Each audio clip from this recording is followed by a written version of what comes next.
Speed is everything. That was the message from Japan's defense minister this summer as Tokyo accelerates investment in drones and AI-driven defense.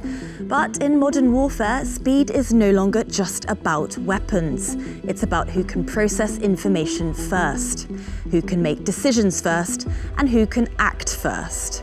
Recent conflicts in the Middle East have proven one thing. Artificial intelligence is no longer just a support tool. It's playing an increasingly pivotal role in modern warfare. You could argue that the algorithm is king. I'm Laurel Stewart. Today on The Chainmaker, we ask, could AI serve as Taiwan's most powerful deterrent? Which defense technologies should Taiwan prioritize?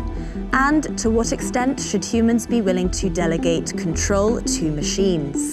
If AI is the new battlefield advantage, major powers are rapidly advancing. First up, the US Army is ready to expand an AI-powered command platform that combines more than 40 battlefield applications into a single interface. The concept is simple. Help commanders process information faster and make better decisions when every second counts. Meanwhile, China is advancing rapidly as well. Companies such as Jing'an Technology are developing AI systems that can analyze massive amounts of data and generate real-time battlefield intelligence. Beijing is striving to build its own versions of companies like Palantir and Andra. Competition is no longer just about military hardware. It has evolved into a race to develop superior algorithms. And Japan is heading in the same direction. Tokyo's latest defense white paper puts artificial intelligence and low-cost drones at the heart of military modernization. Japan's shrinking population is increasing pressure to achieve more with fewer people, showing AI is more than innovation. It's becoming a necessity.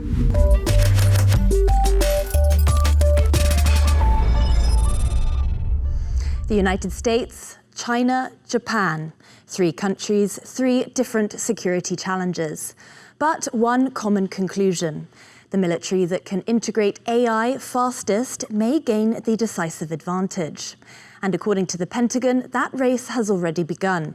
Here's US Defense Secretary Pete Hegseth. This strategy will unleash experimentation, eliminate bureaucratic barriers, focus on investments, and demonstrate the execution approach needed to ensure we lead in military AI and that it grows more dominant into the future. In short, we will win this race by becoming an AI-first warfighting force across all domains. For generations, military power was gauged by army size, naval strength, or missile range. Today, a new factor is reshaping that equation: artificial intelligence. From surveillance and intelligence gathering to autonomous systems and battlefield coordination, AI is becoming deeply integrated into military operations around the world. And with that transformation, we have to ask, will future conflicts be won by superior firepower or superior information? Joining me on The Chainmaker today are Jonathan Lin, General Partner at Andra Capital, and Tony Hu, a former US Department of Defense official. Welcome to the show, both of you. Thank you, Laura. Thank you. The wars in Ukraine and the Middle East have offered a glimpse of how AI might reshape future conflicts.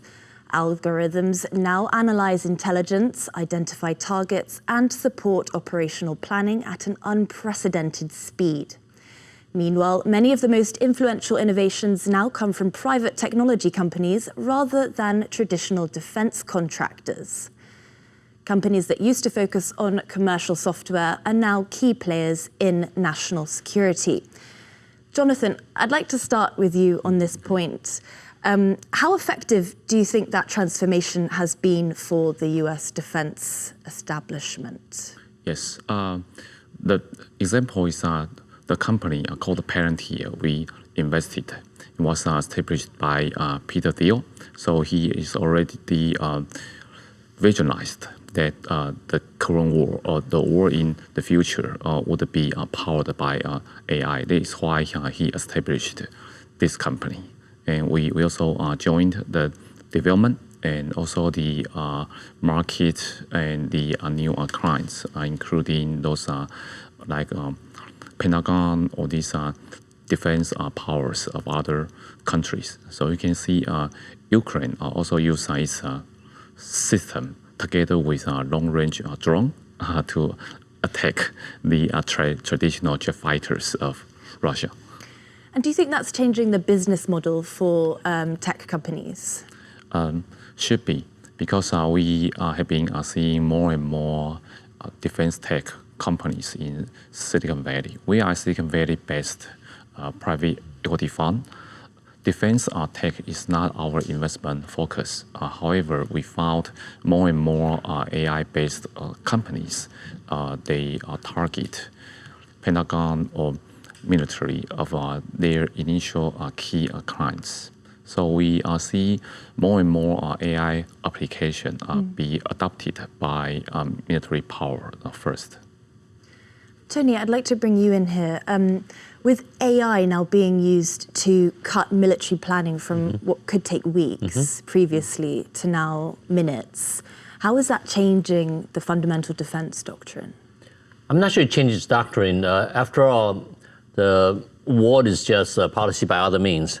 So it just allows execution of the war more efficiently. Usually when we talk about execution of the war, you observe what's happening, you orient, you decide and act. It's called OODA loop, OODA, OODA loop. So with AI, it shortens that OODA loop. So what AI, as Secretary Hegseth has said, it has allowed the United States to use AI and use it in a multi-domain way, so that in the recent warfare that we execute, other than the current one, like last year's Midnight Hammer when we attacked Iran, basically we did everything we need to do and got out of Iran without them able to react because of the OODA loop. We have, before the war, we use AI, identify the weakness, we strike the weakness with cyber or electronic warfare, kinetic weapon. So by the time they try to figure out what's happening within that OODA loop, when they try to orient what is going on, try to decide, try to act, they couldn't connect that OODA loop while we are doing that. So that's why AI is helping us. Basically, AI is accelerating the speed of war. When you have the speed of war, you have the initiative. When the enemy continues to react to your action, then you win. So this is what OODA is helping us. So right now, it's like the United States is driving a Formula One race car, and our enemy is driving a family sedan. They can't catch up, and that's where AI helps. So accelerating the speed of war, are there any risks that come with that? Certainly, AI depends on information, input, intelligence information, current information, real time, and as with any other computer generated information, garbage in, garbage out. If you don't validate that information to make sure it's accurate, it's come from a validated source, then it can throw you off. So there is a risk that the validity of the information that goes in for AI consideration. AI is good because it consolidates a history of information. So what it can do and the speed it does is tremendous.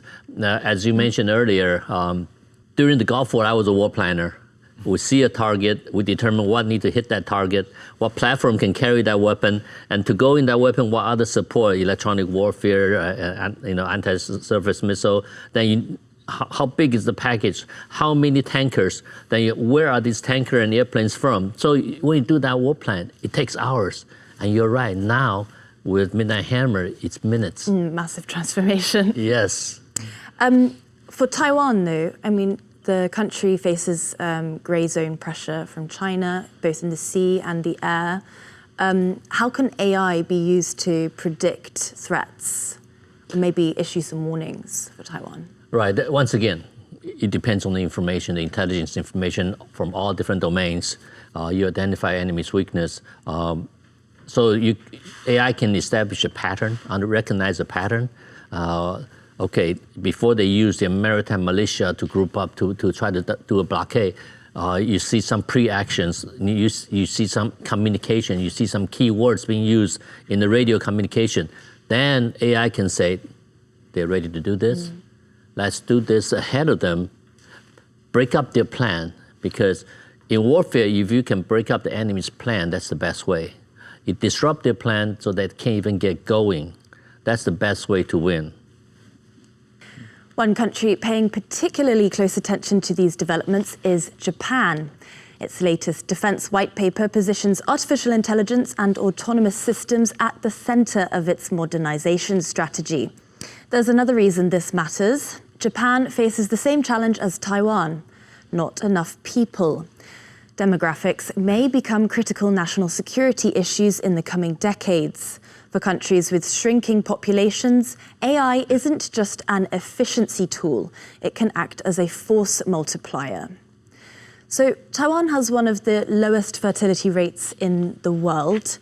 Jonathan, I'd like to hear your take on this. Can AI realistically bridge that gap?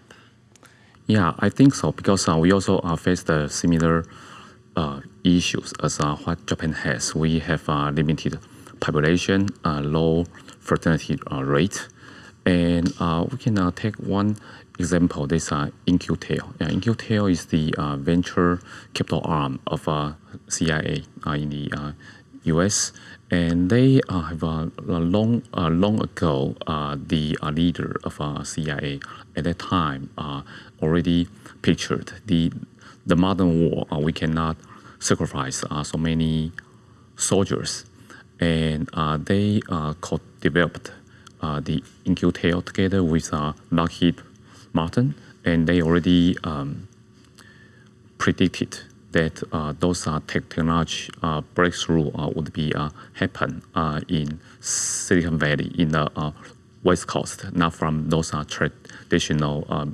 military defense companies. So In-Q-Tel actually invested in a couple of few companies together with us, including Palantir, I just mentioned, including AI Computing Center, Lambda, including AI inference chips, Grok, which was just acquired by NVIDIA. And so you can see they have done such preparation together with the private sectors. So one of the goals for this defense tech developed by private sector is to fully utilize the resources and the intelligent people from private sector to deal with the issue that we may sacrifice to much military powers and replaced by those AI systems. How would that work in practice? You can see the live example. The first 30 seconds when U.S. started the war into Iran, 40 key figures were removed in the first 30 minutes. U.S. military used the 4 portfolio companies we invested, including Palantir, Anthropic, and Starshield under SpaceX, and also the drone system company, Andra. So you already see the results. What about drones? Tony, how can AI be used to prevent an attack from drones? Well, AI, once again, it can identify indications of a possible drone attack and develop the best defense. And AI also helps accumulate those type of information because AI have machine learning based on enemies' tactics. They learn the defensive side. And certainly, when we talk defense, also AI can be used offensively. And you mentioned the kind of capability that they offer, both in surveillance, logistics, and mission planning. The good thing about AI is it combines all of those to give you the best solution to both in an offensive and defensive sense. So for both drone, you mentioned defense, but actually there's also drone offense, and those can be combined together and under AI that can be executed simultaneously, which really expands the capability of our country. I'd like to go back to the defensive side again. If an attack were to take place in the cyberspace first, so communications jammings or undersea cables being severed, we've seen cases of this before. How can AI support in defending against those kind of threats? It is so important. Obviously, as I mentioned earlier, AI is already helping the United States with the multi-domain warfare. When the United States struck Venezuela, for example, the cyber was used to basically black out the cities, and electronic warfare used to jam their radars and basically blind the enemy so that they don't know what is happening, therefore they cannot react. Okay. On the defensive side, it's so important for AI to identify the kind of cyber attack that our enemy has been using to seek the patterns, the methodology, okay, so that you can defend against those things. Or also another way is where you need to isolate yourself from cyber inputs. So, and in electronic warfare, how to provide redundancy. And so that one aspect of electronic spectrum is being jammed, you use a different waveform, different method, so that you continue to have the kind of visibility that you need to defend yourself. So AI, because of the speed how it reacts, once it senses this spectrum is being jammed by electronic warfare, it can automatically hop to another area, and so that you continue to have your eyes, basically. When people hear the term military AI, they often think of autonomous drones or intelligent weapons, but that's just one part of a much larger system. Consider military AI as a living organism. ISR provides the eyes, battlefield AI provides the brain, autonomous systems provide the hands, and logistics AI acts as the bloodstream, keeping the entire body alive. The real advantage comes not from any one technology, but from connecting them all together. Jonathan, military planners often focus on faster decision-making, but on the production side, what happens when production isn't keeping pace with AI innovation? Yeah, sure. The production side from the private sector should be more efficient. They know where to source. Those are key components. They know which enterprise work best for these key systems. And they know how to allocate limited resources from the supply chain and how to ramp up the production from the first few trial. So you can see that there's a trend in past few decades since the establishment of the investment arm of several countries through the sovereign fund to invest in those defense tech companies. Like if we don't have the support from this private equity society in like Silicon Valley or other countries, those defense technology will not be developed so fast. So increasing production relies on increased investment. That's right. If it does have that investment, where's the bottleneck in the production side? Previously, the mass production, the bottleneck would be the budget. But now, from this initial stage, we don't need the support from the government. You can see those companies I mentioned, including Andra and Palantir. They were backed up by those well-established private equity fund venture capitals in the US. And because their technology is not just applied in defense tech, they can also be utilized in other private sectors like banking, consumer manufacturing. So the sales revenue, the net cash inflow from other private clients can support the development of the application be applied in defense tech. So they don't need too much resources from the government.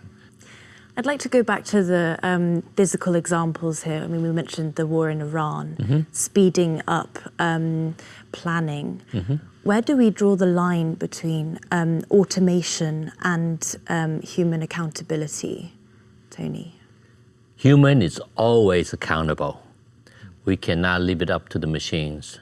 And so by trusting AI information too much, we have made mistakes where we just took it for granted. So there should always be a validation state, a point where a human have to insert human judgment into it, because seriously, when AI offers a target, okay, things change, and sometimes that target have a political meaning that's beyond the military requirement or humanitarian interference. So these are human judgment that has to come into play, and I feel human should always be held accountable. You cannot say, well, because this machine tell me that's a target, I hit it. That's not a valid excuse. So I think that's why ultimately there should be a human in the loop, even as the final stage of double checking. So going back to the production side again, with these ethical considerations, is there a chance that people making more regulations for this technology will also slow down the practical application of this kind of AI? We are in the beginning of the AI revolution. We don't know where it's going to lead us and whether that endpoint is good or bad. So I think we're at a critical point where we need to decide how much we are going to allow machines to grow by itself, because AI is so smart. It's doing machine learning.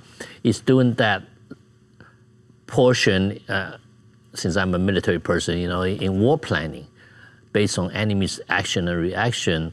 In our drones right now, in our mission planning software, they are learning what enemy's doing, so that it's adjusting in the next mission. I'm going to do this. So it's something that it's both good and bad, I think. And because until we figure out a way to control it, I think we should watch over it more carefully. If artificial intelligence is becoming the central operating system of modern warfare, then technological ecosystems matter more than ever. Palantir CEO Alex Karp famously said that the company had chosen sides. That statement reflects a broader reality. The future of defense increasingly depends on partnerships between governments, technology firms, investors, and manufacturers. And that brings us to Taiwan, home to some of the world's most advanced semiconductor and electronics capabilities, but also a market facing growing geopolitical pressure. So some companies in Taiwan have actually found that this investment in the defense sector is a risk. Tony, do you think that will also hinder Taiwan's progress in this sector? Unfortunately, I feel yes, because many of these companies are using private funds to get going. But to sustain that innovation on the AI side, on the defense side, it requires continuous infusion of investments. And right now, although they're looking for private and they're obtaining some private sales, okay, but the biggest opportunity is still the government investment. And it's a country's determination to invest in this technology. That's where private investment have more confidence instead of being so cautious, because you don't want to go broke on your own trying to develop when there's no sustainment of that resource. So yes, I think the caution comes from what they see as the future, because they're always looking for return on investment. The money speaks, right? If there's no chance for them to grow, then they have to be cautious. Finally, I'd like to just ask about China. They've been making massive advances in commercial uses for AI. Are they closing the gap in the military sense between China and the US? We are trying to limit the type of capability that's allowed to be exported to China, obviously, and they're catching up just because of the size of the industry. They're catching up, and also through other means they're obtaining those technologies. So they are, and I'm worried. Yeah. What about you? Yeah, I'm not so familiar with the development in China because we focus on those top one AI tech companies in the US only. But I think what we can do is we create a innovative and liberty environment so that we can absorb the most intelligent people from all over the world to help us grow those companies and enlarge and expand this ecosystem in the US. Jonathan, Tony, thank you so much for joining us on the Chainmaker today. Thank you. My pleasure. Thank you. The future of warfare may not be determined solely by who has the largest military. It may be determined by who can integrate data, algorithms, manufacturing, and autonomous systems into a single operational network. For Taiwan, this challenge is especially urgent because in the age of AI warfare, deterrence is no longer just about military power. It's about technological power and speed. Thank you for joining us today. I'm Laurel Stewart. See you next time on The Chainmaker.